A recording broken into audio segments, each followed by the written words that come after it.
শেষ দফার ভোটের আগে ঠিক কি লেভেলের প্রস্তুতি রয়েছে কমিশনের তরফে, কি জানতে পারছো?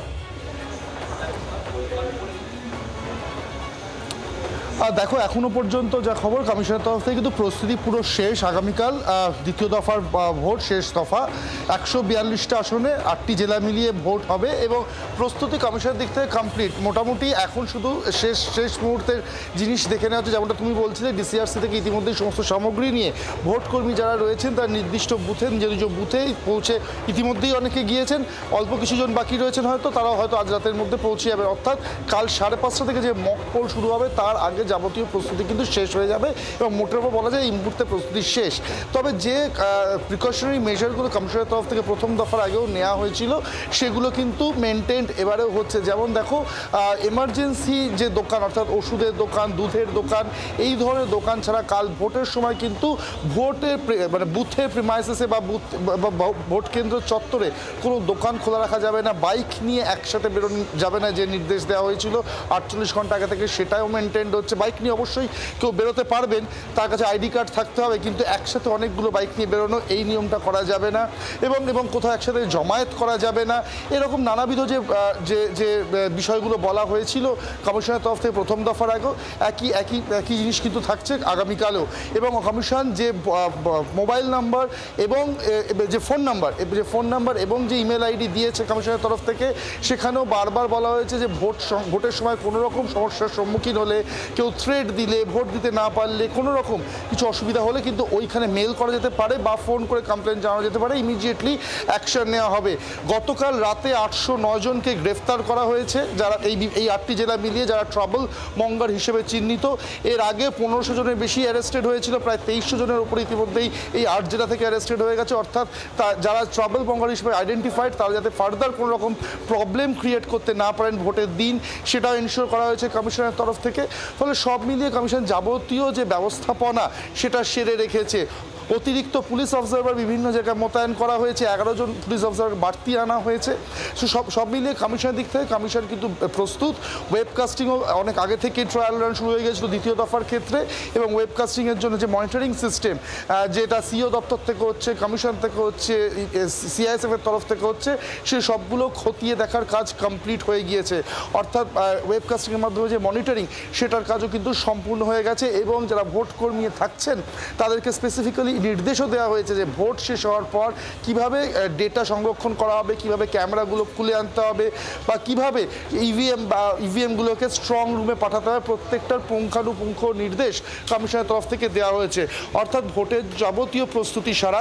কাল সকাল 5:30টায় মক পোল শুরু হবে এবং 7টা থেকে পোলিং শুরু হবে। মক পোলের সময় সমস্ত রাজনৈতিক দল যারা প্রতিদ্বন্দ্বিতা করছেন তাদের রিপ্রেজেন্টেটিভরা থাকবেন। ন্যূনতম 50টা ভোট, প্রত্যেকটা বুথে ন্যূনতম 50টা ভোট মক পোলিংয়ের সময় দেওয়া হবে।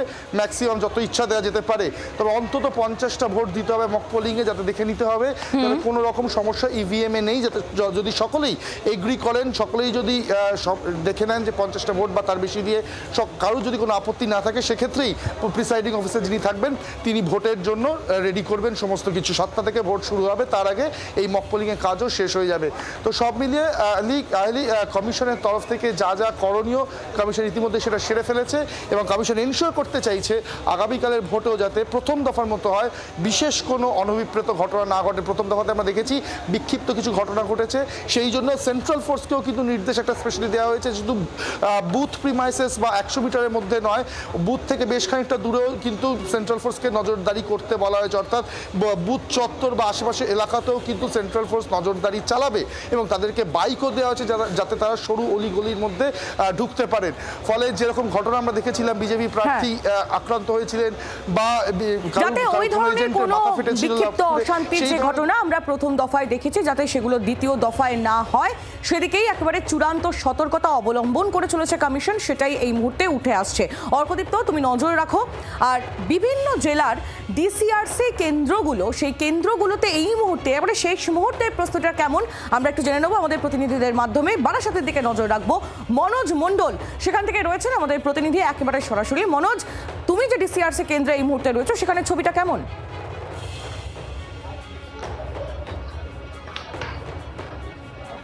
দেখো, রাত পোহালেই নির্বাচনের নির্ঘণ্ট, আর সেই অর্থাৎ দ্বিতীয় দফার নির্বাচন, আর সেই দ্বিতীয় দফা নির্বাচনের আগে কিন্তু যে সমস্ত ডিসিআরসিগুলো রয়েছে সেখানে কিন্তু একেবারে ব্যস্ততা তুঙ্গে, কড়া নিরাপত্তার সঙ্গে কিন্তু সেখানে ভোটকর্মীরা প্রচণ্ড ব্যস্ত রয়েছে। আমি এখন রয়েছি যে বারাসাত গভর্নমেন্ট কলেজে, অর্থাৎ বারাসাত গভর্নমেন্ট কলেজে যেখানে ডিসিআরসি করা হয়েছে, সেখানে কিন্তু দেখা যাচ্ছে যে সমস্ত ভোটকর্মীরা রয়েছে সেই সমস্ত ভোটকর্মীরা কিন্তু সেখান থেকে যে সমস্ত ভোটিং মেশিন, অর্থাৎ ইভিএম মেশিন থেকে শুরু করে যাবতীয় জিনিসপত্র তারা বুঝে নিচ্ছে এবং সেখান থেকে কিন্তু গাড়ি করে রীতিমতো ভোট কেন্দ্রে যে সমস্ত ভোট কেন্দ্রগুলি রয়েছে সেই উদ্দেশ্যে রওনা হচ্ছে। অর্থাৎ আমি যে ডিসিআরসিতে রয়েছি সেই ডিসিআরসিতে দেখা যাচ্ছে যে এই সমস্ত ভোট কর্মী থেকে শুরু করে এদের কিন্তু একেবারে শেষ মুহূর্তের ব্যস্ততা একেবারে তুঙ্গে, অর্থাৎ কড়া নিরাপত্তার মধ্যে দিয়ে এখানে কিন্তু সেই সমস্ত যে ইভিএম মেশিন থেকে শুরু করে যে সমস্ত জিনিসপত্র, ভোটিং জিনিসপত্র রয়েছে তারা কিন্তু সেখান থেকে নিয়ে রওনা দিচ্ছে যে সমস্ত যে কেন্দ্রগুলো রয়েছে, অর্থাৎ ভোট গ্রহণ কেন্দ্রগুলো রয়েছে সেই ভোট গ্রহণ কেন্দ্রের। এবং সেখানে কিন্তু একেবারে চারিদিকে পুলিশ থেকে শুরু করে সেখানে কেন্দ্রীয় বাহিনী মোতায়েন করা হয়েছে যাতে করে তারা কড়া নিরাপত্তার মধ্যে দিয়ে সেই কাজগুলো করতে পারে। এবং যেখানে কিন্তু ডিসিআরসিটা করা হয়েছে সেখানে দেখা যাচ্ছে প্রচণ্ড ব্যস্ততা রয়েছে, একদম বলা যায় যে এই যে শেষ মুহূর্তের ব্যস্ততা কিন্তু একেবারে তুঙ্গে। একেবারে মনোজ, তুমি আমাদের সঙ্গে থাকো। মনোজের মাধ্যমে বর্ধমানের ছবিটা তুলে ধরলাম আপনাদের সামনে, মাফ করবেন, বারাসাতের ছবিটা তুলে ধরলাম আপনাদের সামনে, বা বর্ধমানের ছবিটা তুলে ধরবো আপনাদের সামনে। আমাদের প্রতিনিধি অরূপ লাহা সেখানকার ছবি তুলে ধরেছেন, দেখুন। পূর্ব বর্ধমান জেলার ওয়েবকাস্টিং রুম কার্যত বলা যায় নজরদারি চালানো হবে। আগামীকাল যে ভোট, জেলার বিভিন্ন বুথের যে ভোট হবে সেখানকার নজরদারি চালানো হবে এই ওয়েবকাস্টিং রুম থেকে।